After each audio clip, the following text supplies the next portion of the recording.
Gabimaru the Hollow, a death row convict from the legendary shinobi village of Iwagakure, is unable to be killed by his executioners, no matter how many ways they try. The woman keeping his record seems confused as to why a hollow man with no reason to live would resist capture and execution so strongly.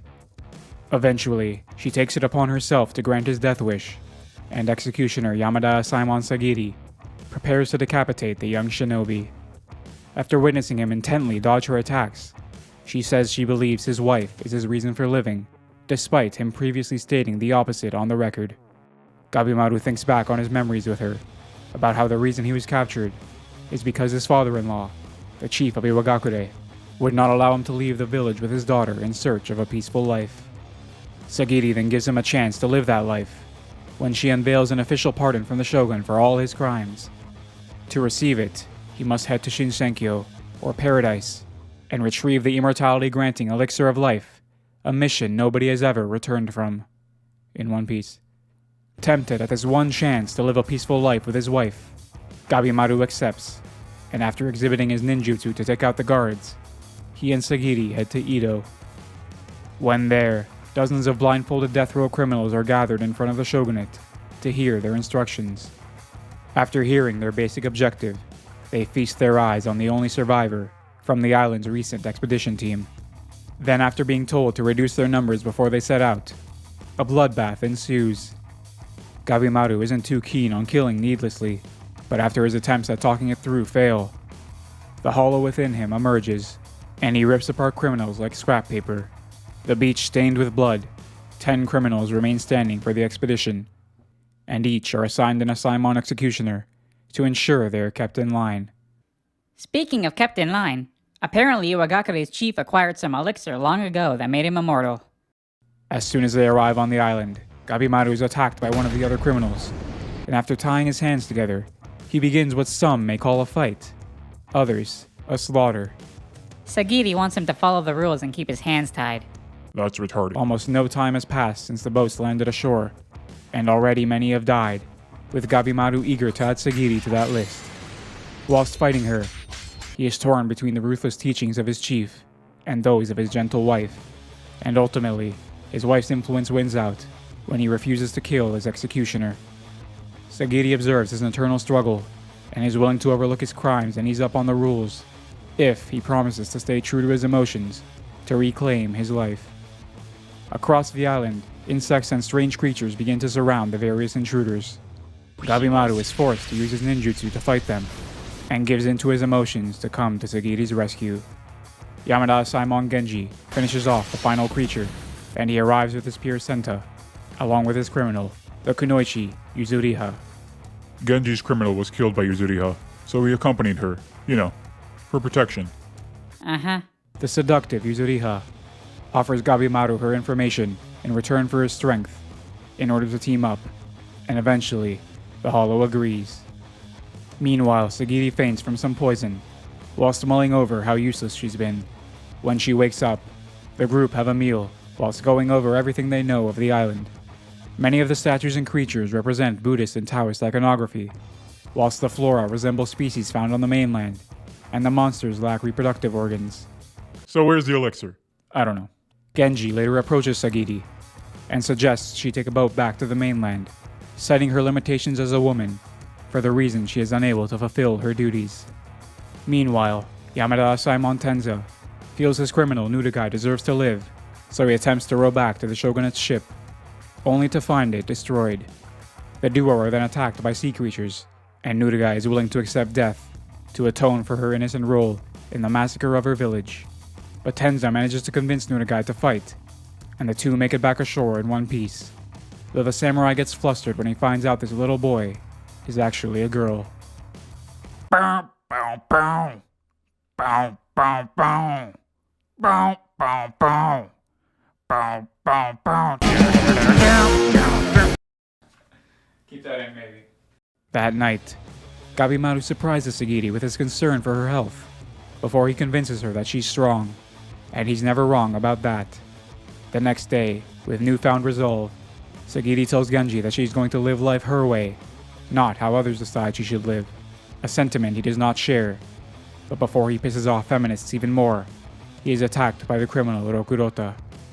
His injury is fatal, and before Sagiri can become the giant's lunch, Gabimaru steps in, though he soon finds the giant of Bizen eats damage as much as he does humans. Genji, on the verge of death, finally accepts Sagiri for who she is and gives his sword, which she in turn uses to help Gabimaru in the fight.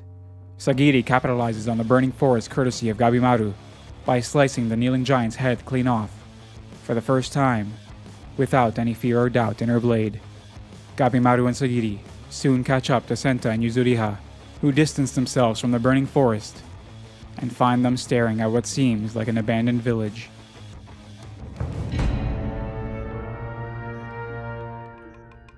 Elsewhere on the island, former bandit leader Chobe and his brother, Yamada Simon Toma, are faced with strange monsters, but they handle themselves well.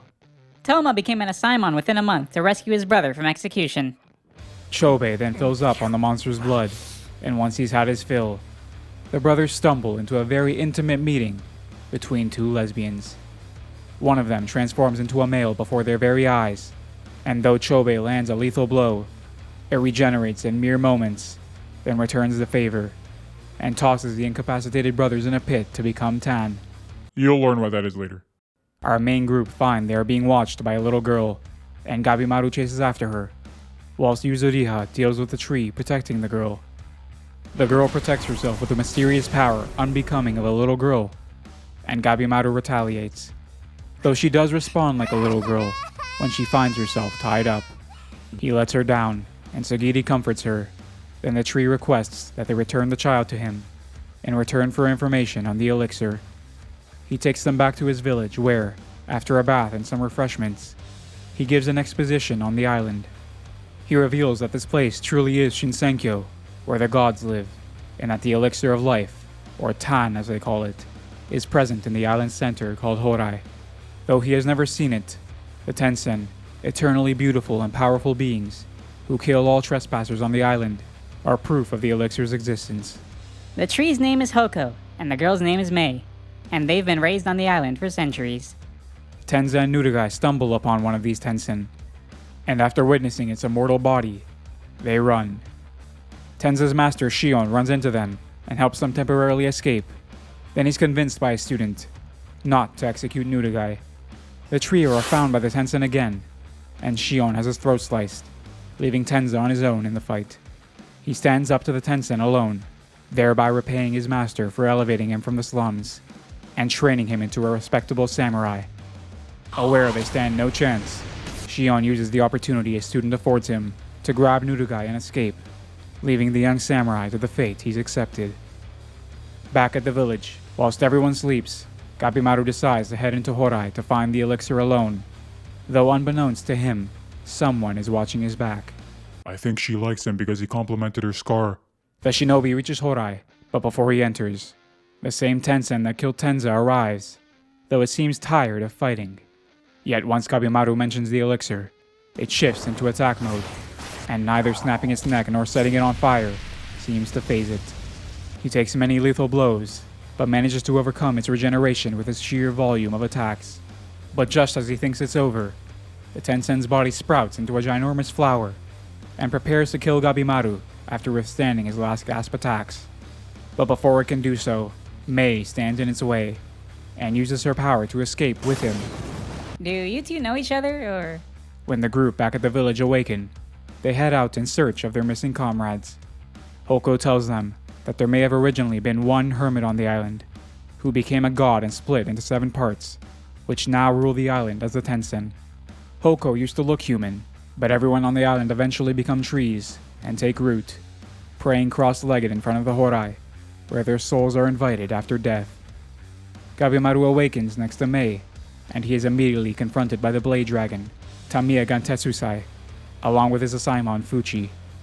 The two death row criminals size each other up, but having just pushed himself past his limit, Gabimaru suggests they work together instead.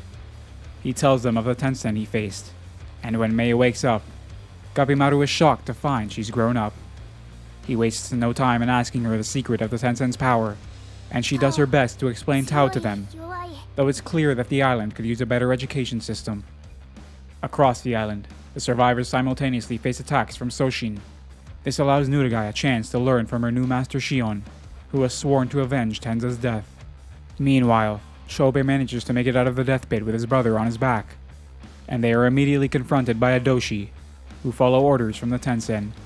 Doshi serve the Tensen directly, whereas the Soshin lack intellect. Shobe attacks the Doshi, and though his Tao is beginning to develop, he is still no match for it. But the young bandit leader seems capable of coming back from anything, and he learns from the Doshi as he fights.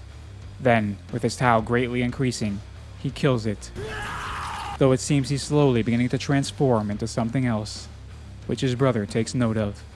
Whilst Gabimaru and Gantetsusai handle the Soshin, Mei hammers home the point that Tao must be weak and strong, not just strong. Don't ask me, bro. Mei is then swept up by one of the Doshi, who explains how she's been missing for centuries ever since she was banished from the palace, but she doesn't seem keen on returning with them.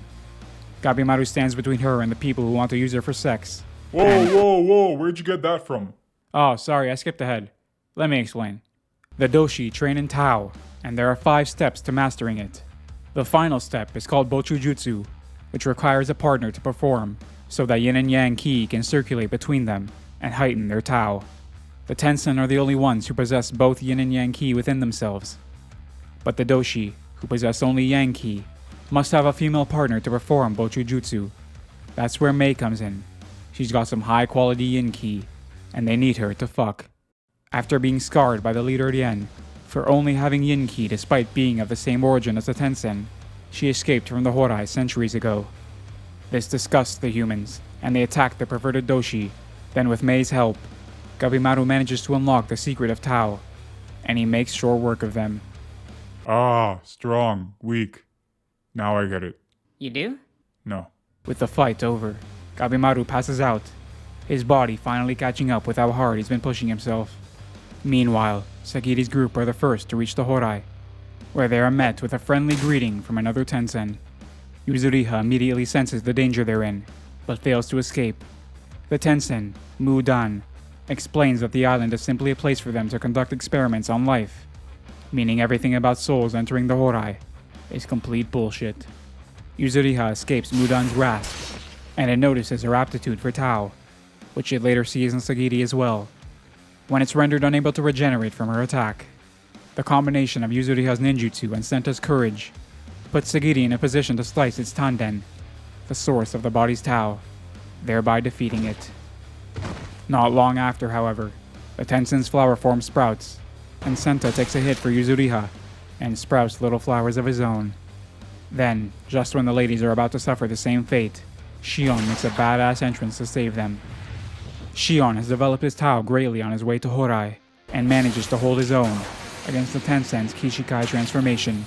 Meanwhile, after Yuzuriha helps keep Senta alive, she and Sagiri are energized by Nurugai's unique ability.